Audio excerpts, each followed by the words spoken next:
She stepped into the elevator and pressed every button. She peeked out, hid, and moved like she was being followed, but no one was there. That was the last time Elisa Lam was seen alive. Weeks later, her body was found floating naked inside a sealed rooftop water tank of the Cecil Hotel, after guests complained of foul-smelling, low-pressure tap water. The autopsy said accidental drowning. But how did she get onto the locked roof? Open the tank. Why was the elevator video so strange? And released with missing timestamps? In this story, I follow only the facts. No ghosts. No games. Just the chilling truth of one woman's final days inside America's most infamous hotel. This is Elisa Lam, the chilling disappearance at Cecil Hotel. So if you think you've heard it all, you haven't. Hit follow on your favorite platform now, because the next story might just change the way you see everything. Don't miss a single twisted turn. Chapter 1: The Arrival. I remember the first time I saw the Cecil Hotel. It was late January 2013. The sky above downtown Los Angeles had that soft gray-blue tint. Not quite dusk, not yet dark. The sidewalks were cracked. The air carried the kind of weight only a big city can press onto your chest. People moved with urgency, but no warmth. Just motion. I had just stepped out of a cab on Main Street. The building in front of me loomed like something out of a noir film. The Cecil Hotel. Tall, shadowed, worn by time and stories no one wanted to tell. Its neon sign flickered slightly. The letters buzzed in and out of visibility, as if even the building was unsure of itself. Inside, the lobby tried to pretend it was still grand. Faded velvet chairs. Chipped tile. The front desk clerk barely looked up when I approached. A girl with dark hair and a quiet Canadian accent. That was Elisa. Elisa Lam, 21 years old. Born in Vancouver. A student at the University of British Columbia. She was on a solo trip down the West Coast, Seattle, San Diego, LA. This was supposed to be a journey to clear her mind. A pause from her classes. A way to reset. She checked in on January 26, 2013. Online, she blogged about her trip. Her posts were reflective, thoughtful. But if you read between the lines, really read, there was something else there. Something fragile. Elisa had been diagnosed with bipolar disorder and depression. She wrote openly about it. Medication was part of her life. Some days were better than others. She was originally placed in a shared room at the Stay on Main, the hostel-like wing of the Cecil. But within 2 days, her roommates complained. Elisa had been acting strange.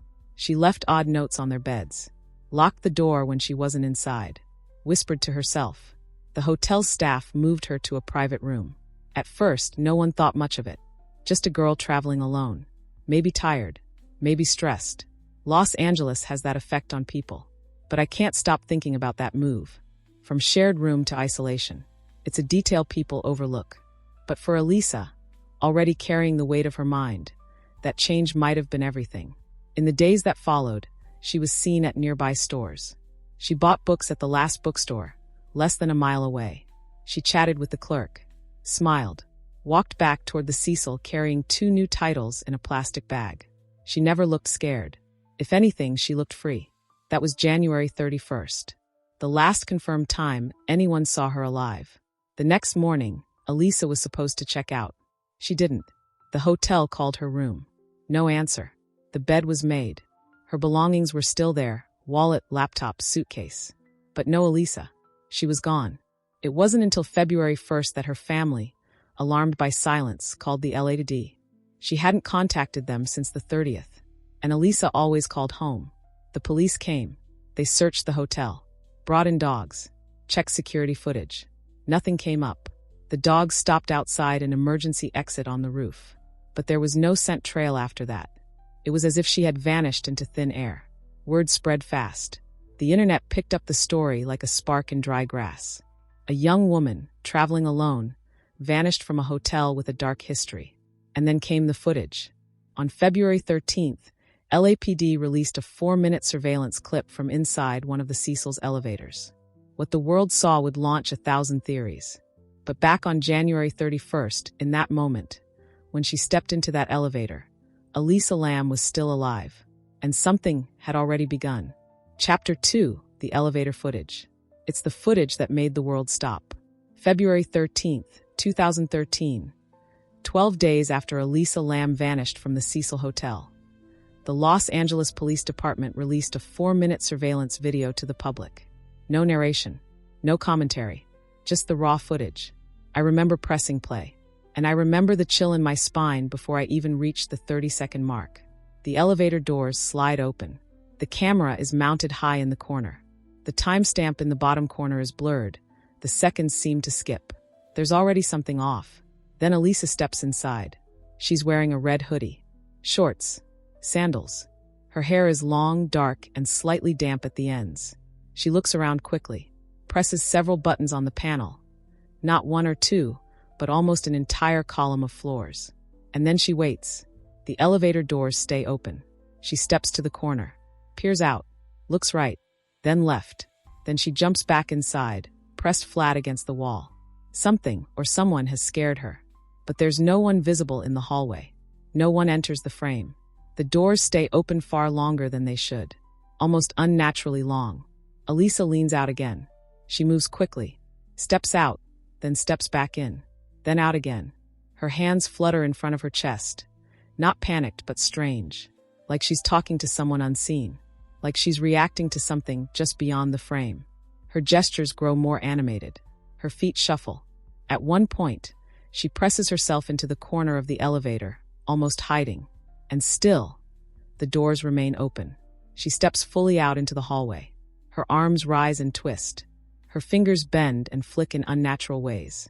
Then she disappears from view. Moments later, the doors finally close.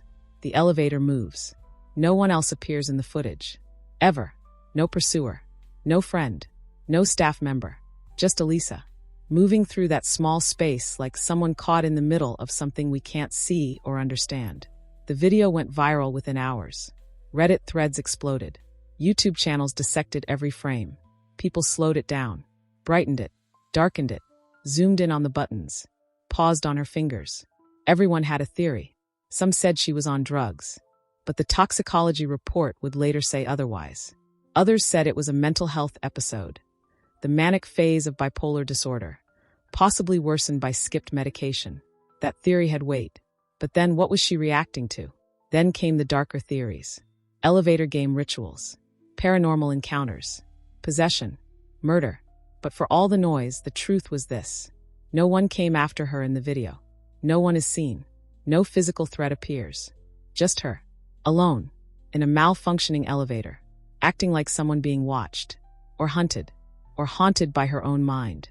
What made it worse, what made it feel cinematic and terrifying, was the silence, the cold hum of the camera, the eerie slowness of her movements, the fact that we were watching someone's last known moments without knowing they were her last.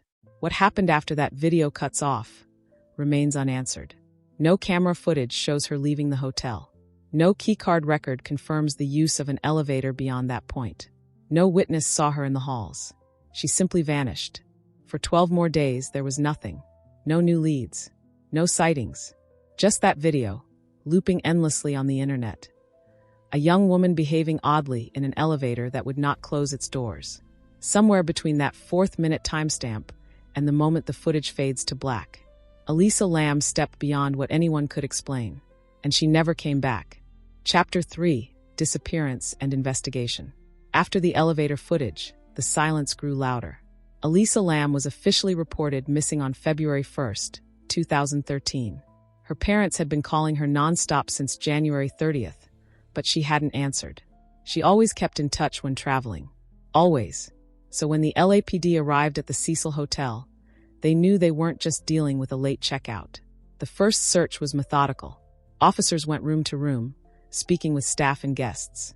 Elisa's room was locked from the inside. Her belongings were still there. Her laptop, her wallet, clothes neatly folded, toiletries untouched. Her identification and passport lay on the nightstand. The bed was made, but Elisa was gone.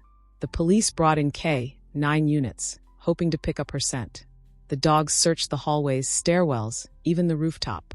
But they didn't alert to anything definitive. It was like Elisa had vanished into thin air.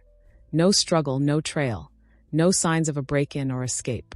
The staff said they hadn't seen her. Not after the day she disappeared. Then there was the strange detail. The door to the rooftop.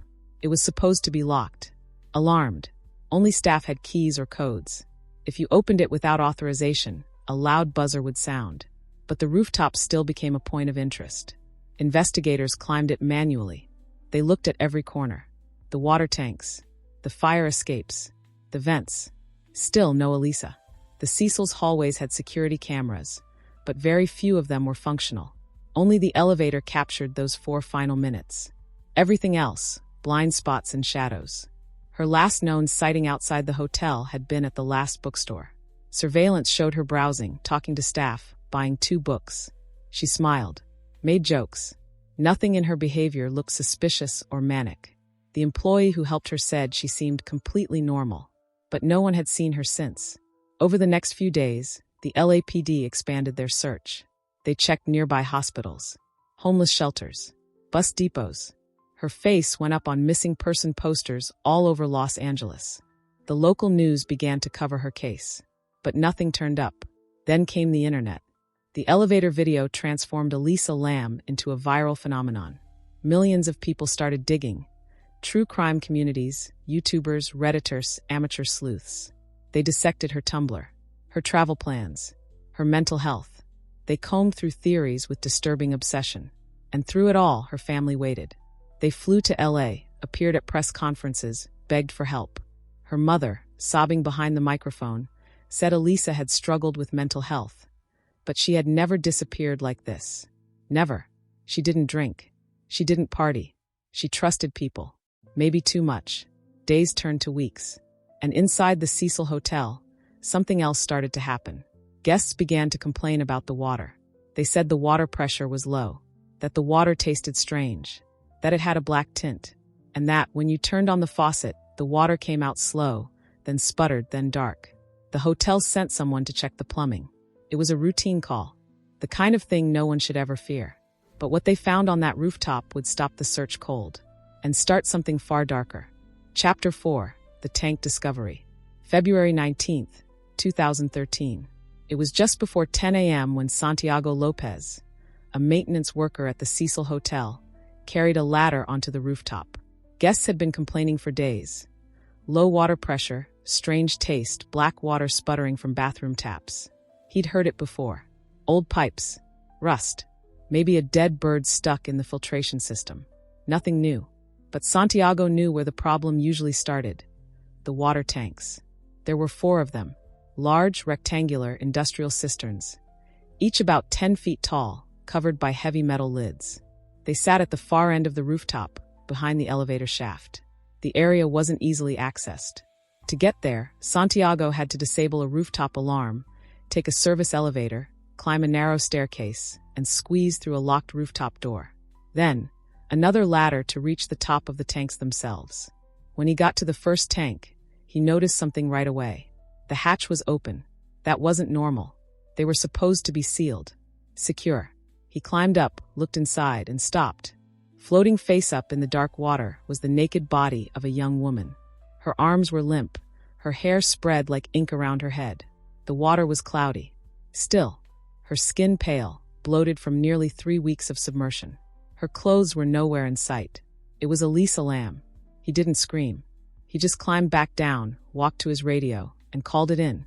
When the police arrived, they evacuated the hotel, covered the rooftop, sent in the coroner. Guests were told as little as possible. But it didn't matter. Word got out fast. The missing girl was found, in the water tank. Firefighters had to drain the entire cistern, then cut it open at the side to retrieve the body. The opening at the top, the one Elisa had supposedly climbed through, was too narrow to safely extract her. She was found completely nude. Her watch and key to the room were still floating nearby. No signs of external trauma. No defensive wounds. No signs of sexual assault. Her clothes were eventually found at the bottom of the tank, including her red hoodie, coated in a fine, grainy sediment. The questions started immediately. How did she get up there? Why was the hatch open? How could she have climbed in and shut the lid? That was one of the most debated points. When her body was discovered, the hatch was open. But many speculated it had originally been closed, based on Santiago's early reports. The lid was heavy, more than 20 pounds, and awkward to lift. For someone small like Elisa, Climbing in and pulling the hatch closed behind her would have been incredibly difficult, if not impossible. And yet, no fingerprints. No camera footage of her on the roof. No indication of a break-in. No witnesses. Just her, in the tank. The coroner's office took weeks to process the autopsy. The media ran wild with speculation. Some said it was suicide. Others screamed murder. Others still insisted it was paranormal. But one thing was clear. Elisa Lam had been dead for more than 2 weeks, and during that time, guests had been drinking, bathing, and brushing their teeth with water from that tank. It was a detail that shocked even the most hardened officers. The kind of horror you can't write. The kind that sticks to your skin. The kind that never fully leaves. The Cecil Hotel was shut down temporarily. Lawsuits were filed. Guests demanded answers. But there was nothing the staff could say that would make it okay. The search was over. But the mystery had only just begun. Chapter 5, Autopsy and Official Conclusion. When the coroner's report finally came in, it offered answers. But not the kind anyone found comforting. Elisa Lam's cause of death. Accidental drowning. No foul play. No signs of sexual assault. No drugs or alcohol in her system beyond trace amounts consistent with her prescribed medication. The toxicology report was clear. Elisa had been taking some of her medication for bipolar disorder. But not all of it. One of her mood stabilizers, lamotrigine, was found at levels far below her prescription. 2 others were completely missing. That was the first red flag.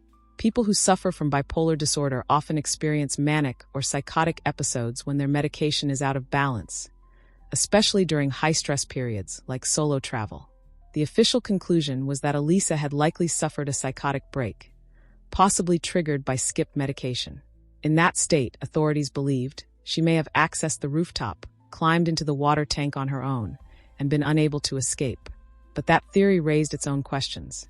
The roof access was supposed to be locked and alarmed. No footage showed her using the service elevator or stairs. No staff heard the alarm go off, if it ever did. The fire escape could have been used, but there were no fingerprints, no witnesses, no noise. Not even camera footage from the surrounding buildings captured her up there. The tank she was found in stood over 10 feet tall, and the hatch on top required climbing a ladder bolted to the tank's side, while carrying your own body weight, during what would have been an intense mental health crisis. It wasn't impossible, but it was unlikely.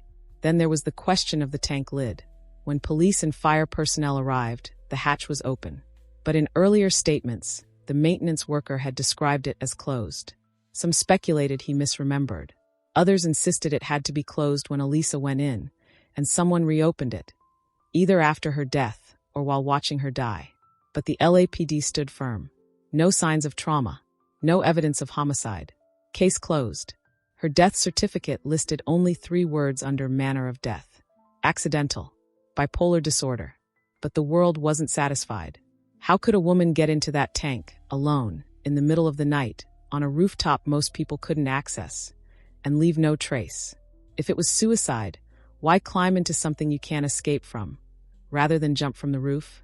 And if it was psychosis, how did she manage to navigate the locks, the stairs, the roof, the ladder, and the tank lid in the dark?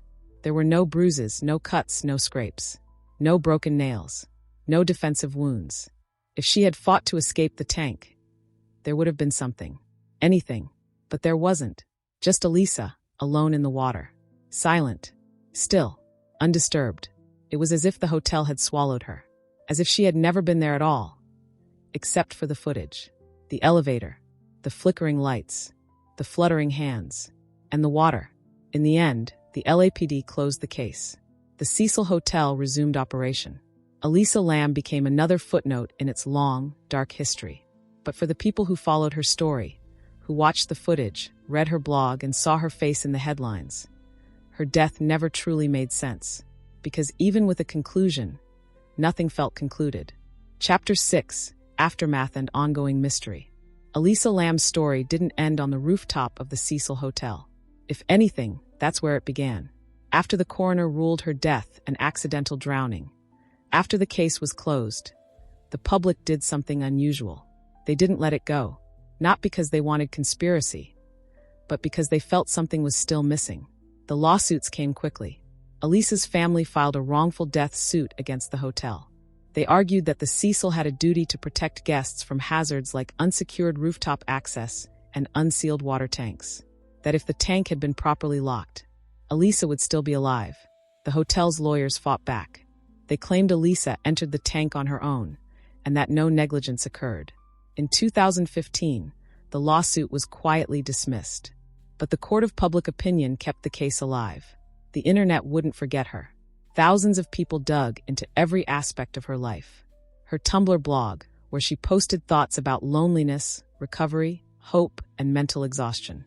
Her bookstore visit, where she smiled and joked with the clerk just hours before she vanished.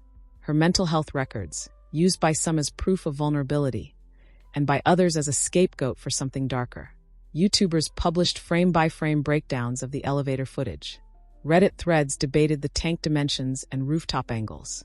Some even believed the elevator footage was tampered with, that several seconds were cut, a claim never proven, but never denied either. And then there was the hotel itself. The Cecil Hotel had its own reputation, long before Elisa Lam. It opened in 1924 with hopes of becoming a luxury downtown staple. But by the 1930s, it was surrounded by Skid Row. Depression, poverty, violence. The building seemed to absorb it. It became infamous for suicides. Over a dozen people had jumped to their deaths there. Some were never identified. In the 1980s and 90s, serial killers Richard Ramirez and Jack Unterweger both stayed there, overlapping with active killing sprees. Guests overdosed in their rooms. Others vanished altogether. So when Elisa's story broke, many called it just another chapter in the hotel's long shadow. Netflix would later release a documentary, Crime Scene: The Vanishing at the Cecil Hotel. It gave her story a new wave of attention.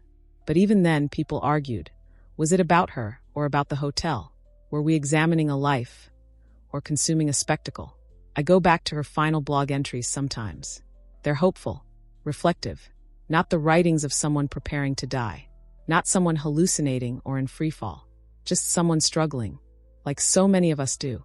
In one post she wrote, "You're always haunted by the idea you're wasting your life." That line sticks with me, because Elisa's life wasn't wasted.